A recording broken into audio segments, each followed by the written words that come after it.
What's the most surprising thing you learned from getting divorced? The person you married is not the same person you divorce. Very true. One thing I learned getting divorced fairly young, 33, was that we only have one life. You have to make sure you're happy. Marriage was not the partnership I expected, especially after having kids. I was doing the majority of the household work while also doing the majority of the childcare and working full-time. I suddenly realized this couldn't be the rest of my life. And things are so much better now. Also, depending on the reason for divorce, you can be friends with your ex. We have been divorced for almost 9 years, and he's better because of it. He got help, became a better dad, and is more involved. We are going on a trip to Florida soon with my husband, kids, my ex and his sister and her husband. Families don't have to be perfect, but it helps to try to get along for your kids. My parents became actual best friends after they divorced. It was just a better relationship model for them and they thrived and supported each other so much better as friends. My friend's parents did that, although weirdly enough I don't think they ever got legally divorced. Just separate and live a few blocks from each other. This mirrors my own experience so well. My ex wasn't a great partner for me, but he's a great ex, and still a great dad. He and my new husband have bonded over a love for Star Trek and other nerd outlets. He comes over regularly for movie night and to hang out. But I'm glad to be remarried to an actual partner who does his share of housework, child-minding, and earning money. I'm glad I realized I had only one life to live and decided to live it for me. These stories are so refreshing to hear. As someone who has been very wary of marriage and children considering all the negative things I've seen in reality/media, this is great news and makes me feel good about people in general again. I'm so glad you feel that way. There's no shame in admitting that a marriage is over. I was just happy not to lose my best friend when ending the marriage. I think we learn that even if we stay married and never get divorced. I've only been married once, never divorced, and I hope to keep it that way. But my wife today is not the same person she was 13 years ago. I'm not the same person either. So many things have happened since then. Parenthood, home ownership, a long list of health problems for both of us, the death of one of our parents. The list goes on. Those things add up and make us different people. Honestly, I hope you're not the same person. If you went through a pandemic and it didn't change you, something is wrong IMO. If you have kids and nothing changed you, something is wrong. If you lost loved ones, had health issues, bought/sold a house, etc., and you're the exact same person you were 13 years ago, I think something is wrong. It means you have not grown at all.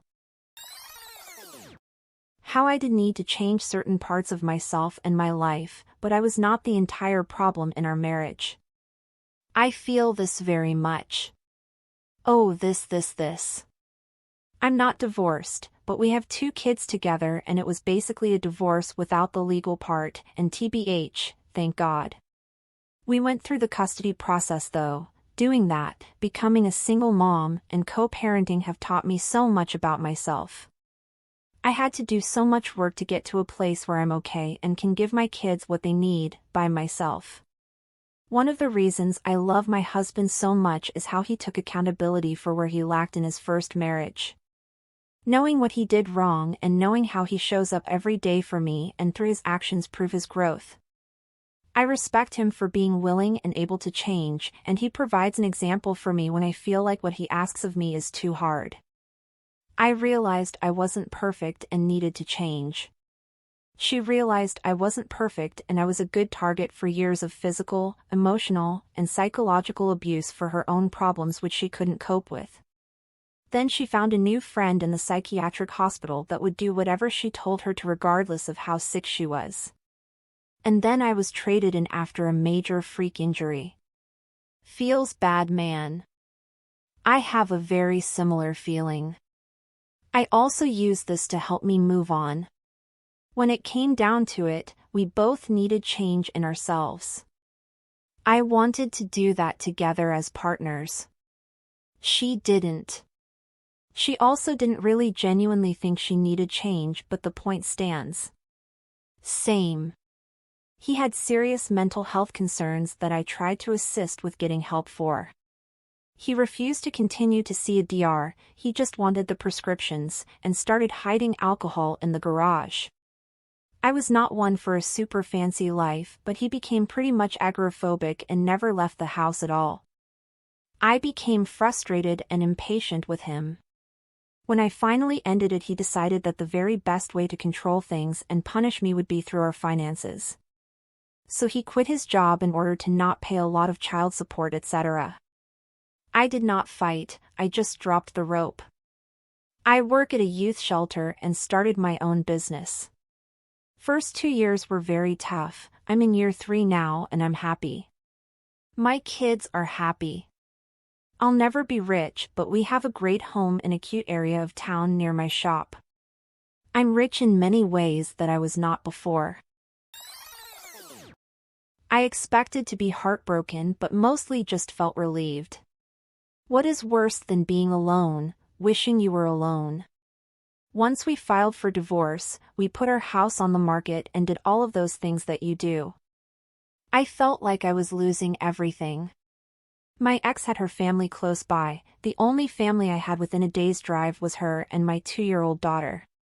She purposely separated me from all of the friends I had, so I felt incredibly alone. I moved all of my things into this shitty 1-bedroom apartment and bought my daughter things and gave her the room. My plan was to sleep on a cot in the living room and put it away every morning. I was afraid that my ex would come after me hard and I wouldn't be able to afford more than that shitty apartment. Saying I was depressed is accurate, but for some reason it doesn't feel like it completely explains what I was feeling. When the time came for me to spend my first night in my shitty apartment, I unlocked the door, walked in, sat down on my couch, turned on my TV, and then it hit me. No matter what I did that night, nobody was going to yell at me. And I felt so much relief in that moment. I was free and I didn't even realize that I hadn't been. I came to love that shitty apartment. My daughter and I lived there for 3 years. She's with me 50% of the time, and those were 3 of the happiest years of my life. Please like and subscribe for more daily content. I publish new videos daily, otherwise please feel free to check out another video. Thanks for watching.